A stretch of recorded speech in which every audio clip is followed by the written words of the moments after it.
Pagi luar biasa. Oke, kembali lagi ke podcast Semanggi University. Di acara hari ini saya tidak sendiri. Jadi di sini kita ada teman-teman rame-rame dari PT Mesin Kasir Online. Di sini ada Mbak Sevi dari divisi Finance. Hai. Ada Mas Daniel dari divisi Marketing. Halo. Dan juga ada Pak Nur dari divisi Logistik. Jadi di sini kita mau membahas tentang buku dengan judul Berpikir dan Berjiwa Besar, The Magic of Thinking Big. Nah, di sini kita mau bahas di bab 1, judulnya adalah Percaya Anda Dapat Berhasil, maka Anda pun akan benar-benar berhasil. Nah, kita langsung saja mau discuss ringan saja di sesi kali ini. Menurut teman-teman nih, arti kata keberhasilan itu seperti apa sih? Kan itu kan bukunya kan mengulas keberhasilan, kemenangan, tuan kemenangan. Kalau saya baca itu tuan kemenangan, tuan kekalahan. Nah, menurutnya teman-teman sendiri nih, kalau dari buku itu, kalau sudah baca nih, menurut teman-teman arti dari keberhasilan per masing-masing orang itu kan pasti beda-beda nih. Nah, menurutnya teman-teman gimana sih keberhasilan itu? Nah, dimulai dari siapa dulu nih? Dari Pak Denur dulu. Pak Nur dulu boleh? Ya, aku dulu deh. Apa sih Pak Nur keberhasilan itu Pak Nur? Menurut Pak Nur itu di real life-nya Pak Nur itu apa? Ya, menurut saya keberhasilan yang selama ini saya dapatkan, ya alhamdulillah saya bisa beli motor baru ya. Anak cita-cita saya dulu kok pengen motor baru tapi nama saya sendiri. Ya, alhamdulillah sekarang sudah tercapai. Alhamdulillah ya. Oh, berarti keberhasilannya Pak Nur pokoknya bisa beli kendaraan dengan namanya sendiri Iya, gitu ya. betul. Itu arti keberhasilan dari seorang Pak Nur. Kalau dari Mas Daniel sendiri keberhasilan gimana maksudnya? Keberhasilan itu apa ya? Kalau misal dalam segi ekonomi mungkin kita terbebas dari utang gitu ya. Oke, bebas Terus finansial. Bebas finansial ya. Semua pasti pengen itu. Iya, itu ya contoh-contoh keberhasilan sih kayak gitu sih kalau menurut saya. Oke. Kalau Mbak Sevi mungkin ada pandangan sendiri? Kalau menurut saya keberhasilan itu berarti menang ya. Menang dalam artian keberhasilan itu bukan tentang kita dapat piagam atau penghargaan, tapi keberhasilan itu bisa jadi kayak kebebasan tanpa ada beban, kebebasan dari rasa ketakutan dan frustasi. Pokoknya kita happy menikmati apa yang sudah kita raih, kita Oke. peroleh. Berarti lebih garis besarnya kalau saya tangkap keberhasilan itu menurut teman-teman itu bebas, Bebas. pemenang gitu kan ya. Jadi pemenang gitu. Nah, kalau menyinggung dari kata pemenang nih, apakah orang berhasil itu pasti dikatakan sebagai pemenang sih? Iya. Bisa dikatakan sebagai pemenang ya. Oke. Mungkin ada case-case atau real life di kehidupannya teman-teman, orang yang bisa dikatakan sebagai berhasil atau pemenang itu yang orang yang seperti apa? Contoh aja, dia seorang pemulung, tapi dia rajin dan tekun, selama ini tekun dan bekerja. Tapi di lain pihak ada teman-teman tetangga, ngapain sih kamu kerja, kamu cari kerja yang lebih enak Pak. Tapi dia dengan sabar dan telaten, dia bekerja seiring waktu, dia mulai merintis keberhasilan dan alhamdulillah ya sekarang dia sudah jadi pengusaha, punya karyawan banyak. Itulah keberhasilan dia selama ini.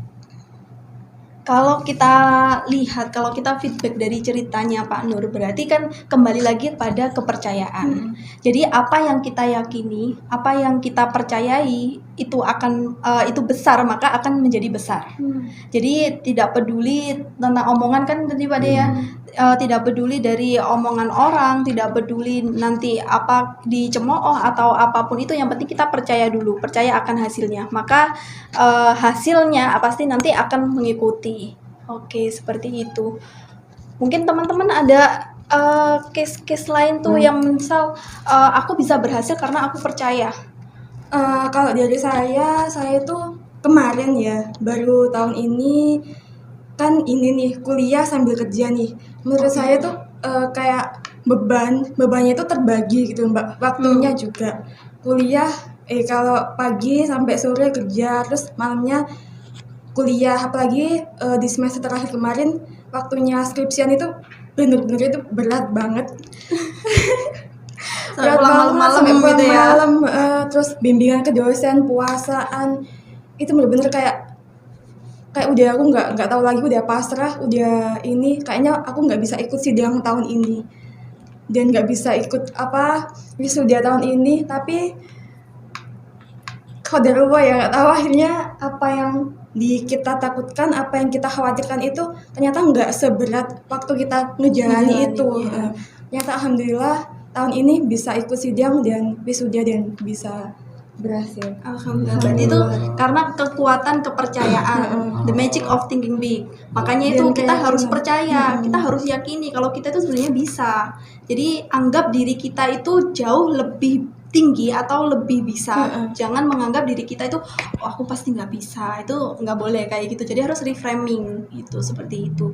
Nah kalau dari ceritanya ini tadi, ceritanya Mbak Sevi, dari ceritanya Pak Nur, ada kiat-kiat nggak sih gimana caranya menguatkan kepercayaan dirinya kita sendiri agar kita bisa meyakini itu akan berhasil. Soalnya kan kadang kita udah percaya nih awal menggebu-gebu, ternyata pas waktu di tengah jalan ada mungkin halangan cobaan dari lingkungan. Biasanya yang lebih dekat malah yang itu yang akan menjadi racun manis di kita untuk meraih keberhasilan. Nah, gimana cara menguatkan untuk bisa sampai akhir? Nah, itu yang susah.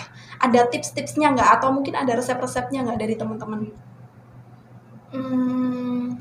Kalau aku sih udah pokoknya intinya aku punya target pencapaianku di tahun ini, aku ngejar gimana pun itu caranya. Aku nggak peduli omongan orang, nggak peduli lingkungan sekitar, pokoknya intinya targetku harus tercapai ya berkat bantuan ini sih, dukungan orang tua, sahabat, teman, lingkungan sekitar. Yang kita ambil yang positif-positif aja sih pokoknya, yang negatif udah skip aja. Gitu aja sih. Tutup telinga, tutup mata gitu. Yang penting lurus ke depan, bener, lihat targetnya kita, goalsnya kita. harus Kalau Mas Dani? tercapai. Kalau pertama-tama ya ini ya, kita awali sama afirmasi ya. Pertama-tama itu kalau menghilangkan pikiran negatif itu kita afirmasi dulu positif. Untuk mencapai target kita itu awalnya kita afirmasi, terus itu kita jalani aja. Jadi kalau ada rintangan-rintangan itu harus kita sikapi dengan positif. Afirmasi positif selalu gitu. Kembali lagi ya ke pikiran positif. Jadi yang pertama pasti kita harus berpikir positif. Itu. Pak Nur mungkin ada tips-tips lain? Kalau aku ya pokoknya percaya pokoknya saya pasti bisa. Ya biarpun sesekali-sekali mengeluh, kendala dan kegagalan, sambat ya terus Pak. pokoknya saya harus bisa nyapai angan-angan saya. Iya, ingin benar. punya rumah lagi tuh. Oke, Waduh. amin. Ya Semoga segera. Itu pokoknya intinya percaya pasti bisa akan saya raih. Siap. Yang penting yang kita tidak harus, maksudnya yang pasti yang pertama adalah ibadah. Jadi jangan pernah disepelekan yang namanya ibadah, doa itu. Dari doa itu kita yakini untuk bisa meraih keberhasilan itu tadi. Gitu. Oke, jadi mungkin saya ambil conclusion dari discuss kita pada pagi hari ini. Jadi mungkin ini ya seharusnya, jadi setiap manusia itu pasti menginginkan yang namanya keberhasilan. Cara terbaik untuk memperoleh keberhasilan adalah dengan percaya bahwa apa yang Anda inginkan pasti akan berhasil. Dan bagaimana caranya kita untuk mengembangkan kekuatan yang namanya tadi kekuatan kepercayaan. Jadi berpikir sukses, jangan berpikir gagal. Jadi berpikir saya pasti akan menang, bukan saya pasti akan kalah. Jika ada peluang, aku akan mencoba. Jadi bukan ditunda seperti itu. Saya akan melakukannya. Jadi yang penting adalah berpikir percaya bahwa kita akan berhasil. Terus yang kedua adalah berpikir positif. Itu. Nah, besar kecilnya kepercayaan kita itu tergantung dari kekuatan pikiran kita masing-masing. Jadi kalau kita memang mau hasilnya besar, berarti percayalah pada hal-hal yang besar. Tetapi kalau kita memang nanti percayanya dengan hal-hal yang kecil juga hasilnya pasti akan mengikuti. Jadi hasilnya akan kecil pula. Itu conclusion untuk pagi hari ini. Semoga materi pada pagi hari ini dari hasil diskus kita bisa kita terapkan dalam kehidupan life-nya kita, real life-nya kita, bisa kita terapkan dalam hal pekerjaannya kita. Semoga ke depan kita lebih positif dan berhasil meraih apa yang kita inginkan. Amin. Sampai jumpa di video selanjutnya. Terima kasih kesempatannya dan terima kasih untuk waktunya. Selamat pagi. Dadah. Oke, teman-teman, selamat pagi. Pagi, Pagi luar biasa.